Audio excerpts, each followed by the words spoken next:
Hello students, welcome to VRV knowledge hub. आज हम इस वीडियो में जानेंगे आपकी क्लास 10th साइंस का जो चैप्टर है लाइफ प्रोसेस, उसके बारे में।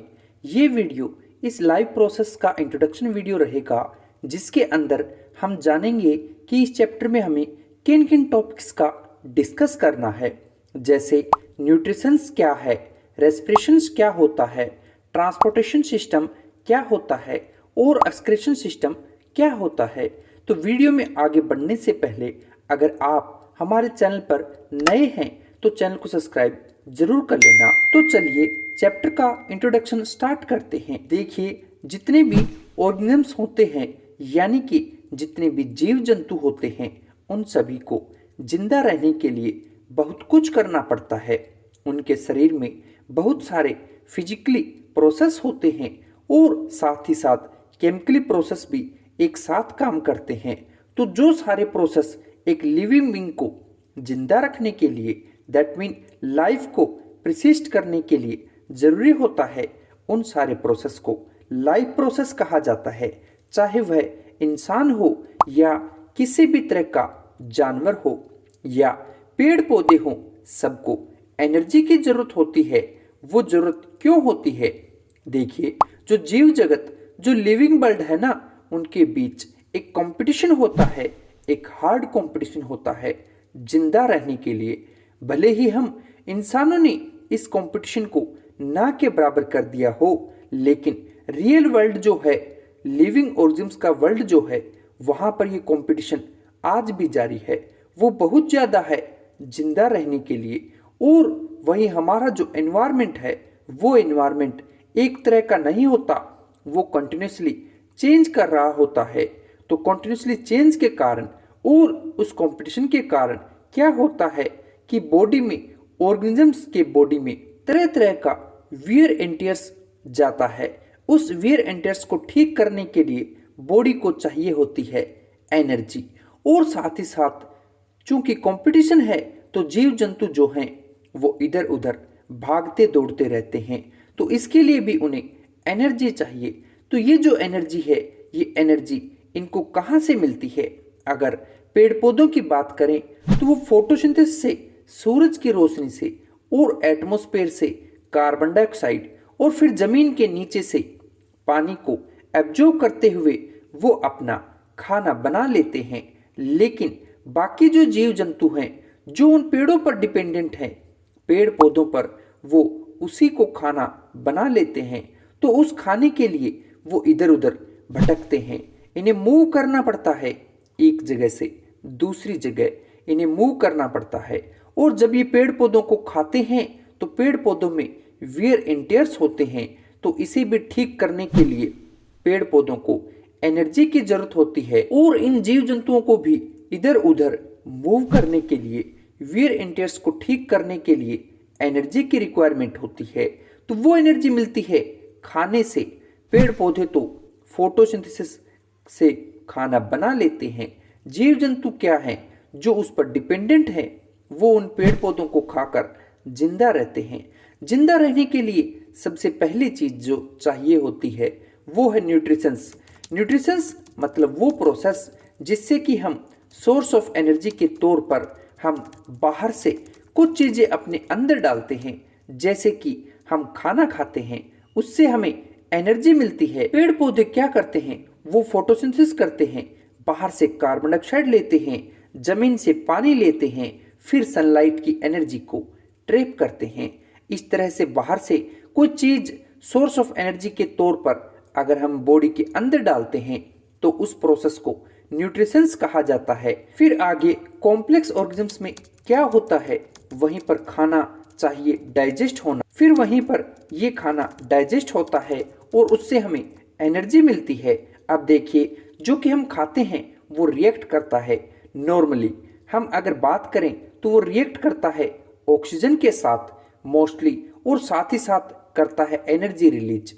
तो इसके लिए हम बाहर से ऑक्सीजन लेने की जरूरत होती है। तो जिस प्रोसेस से हम बाहर से ऑक्सीजन लेते हैं, ऑक्सीजन को एब्जॉर्ब करते हैं, और फिर वो ऑक्सीजन जाके जो खाना हम खाते हैं उसके साथ रिएक्ट करती है और उसे ब्रेक डाउन करती है, उसके साथ रिएक्ट करके एनर्जी रिलीज करती है। उस प्रोसेस को रेस्पिरेशन कहते हैं, जो हम सांस लेते हैं और छोड़ते हैं। This is a part of respiration. फिर ये जो एनर्जी इन्वॉल्व हो रही है, या फिर हम जो ऑक्सीजन ले रहे हैं, या फिर हम जो खाना खा रहे हैं, इसे एक जगह से दूसरी जगह ट्रांसफर होना होता है। क्योंकि हमारी बॉडी जो है ये बहुत छोटी नहीं है, काफी कॉम्प्लेक्स सिस्टम है। तो एक जगह से खाने को दूसरी जगह में जाना होता है, एक जगह से ऑक्सीजन को दूसरी जगह पर जाना होता है। फिर उन रिएक्शन से जो बाय प्रोडक्ट्स बनता है, यानी कि वेस्ट मटेरियल बनता है, उसे भी हर एक सेल से बाहर निकलना, एक सर्टेन जगह तक पहुंचना होता है। तो इसके लिए हमें चाहिए होता है एक ट्रांसपोर्टेशन सिस्टम। अगर हम जीव जंतुओं की बात करें, इंसान की बात करें, तो हमारे पास एक बहुत ही ज़्यादा कॉम्प्लेक्स ट्रांसपोर्टेशन सिस्टम होता है। हार्ट उसके सेंटर में रहता है, जो कि ब्लड को पंप करता है। और जो भी चीज़ें, वो चाहे खाना हो, या फिर ऑक्सीजन हो, या फिर कार्बन डाइऑक्साइड हो, वो सारे ब्लड के थ्रू ही बॉडी के एक पार्ट से दूसरे पार्ट में प्रोपोगेट करते हैं। पेड़ में भी जाइलम और फ्लोएम होता है। जाइलम से पानी और फ्लोएम से जो पका हुआ खाना है, जो फोटोसिंथेसिस से बना हुआ खाना है, वो उसका ट्रांसपोर्टेशन होता है। सो ट्रांसपोर्टेशन में ये जरूरी है कि जो भी चीजें हमारी बॉडी के लिए जरूरी है, लाइफ प्रोसेस के लिए जरूरी है, वो सारी चीजें बॉडी के एक पार्ट से दूसरे पार्ट तक पहुंच सके। अब ये जो केमिकल रिएक्शन होता है, उस केमिकल रिएक्शन के दौरान बहुत सारे बाय प्रोडक्ट्स बनते हैं। वो सारे बाय प्रोडक्ट्स बॉडी के लिए हार्मफुल हो सकते हैं, या फिर बॉडी के लिए किसी काम के नहीं होते, तो उन्हें बॉडी से बाहर निकलना बेहद ज़रूरी होता है।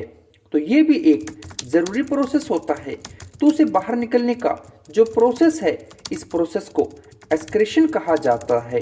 जो भी बाय प्रोडक्ट्स हमारी बॉडी में बनते हैं, अगर हम इंसानों की बात करें या रिलेटेड जीव जंतुओं की बात करें, तो ब्लड के माध्यम से सारे by products, waste by product हैं जो कि हमारे लिए हार्मफुल हो सकते हैं, वो सारे किडनी में आकर जमा हो जाते हैं और किडनी से फिर यूरिन के फॉर्म में बॉडी से बाहर निकल जाते हैं। ये होता है एक्सक्रीशन। तो हम कह सकते हैं कि लाइफ प्रोसेस मेनली 4 तरह का होता है। सबसे पहले तो न्यूट्रिशन, मतलब एक्सटर्नल सोर्स ऑफ एनर्जी को एब्जॉर्ब करना, और रेस्पिरेशन, बाहर से ऑक्सीजन जो चाहिए उसे बाहर से एक्वायर करना, और फिर केमिकल रिएक्शन को करवाना, ये होता है रेस्पिरेशन में। फिर आता है ट्रांसपोर्टेशन, जो भी खाना हो या ऑक्सीजन हो या कार्बन डाइऑक्साइड हो या फिर बायो प्रोडक्ट हो, उसे एक जगह से दूसरी जगह तक पहुंचाने के लिए जो सिस्टम है, उसे ट्रांसपोर्टेशन सिस्टम कहा जाता है। और फिर जो सेल्स में बाय प्रोडक्ट के तौर पर हार्मफुल केमिकल बन रहा है, उसे बॉडी से बाहर निकालना होता है, इसे एक्सक्रीशन कहते हैं। तो ये हमने एक ओवरव्यू ले लिया लाइफ प्रोसेस का। अब हम लोग इन पर डिटेल्स में बात करेंगे आगे की वीडियो में। तो हम शुरुआत करेंगे सबसे पहले न्यूट्रिशन से। हम डिटेल्स में देखेंगे कि न्यूट्रिशन का प्रोसेस क्या क्या है, पेड़ों में किस तरह से न्यूट्रिशन प्रोसेस होता है, और फिर एक जीव जंतु में, एक इंसान में किस तरह का ये प्रोसेस होता है। तो इन सब वीडियो का लिंक आपको यहाँ पर स्क्रीन में मिल जाएगा।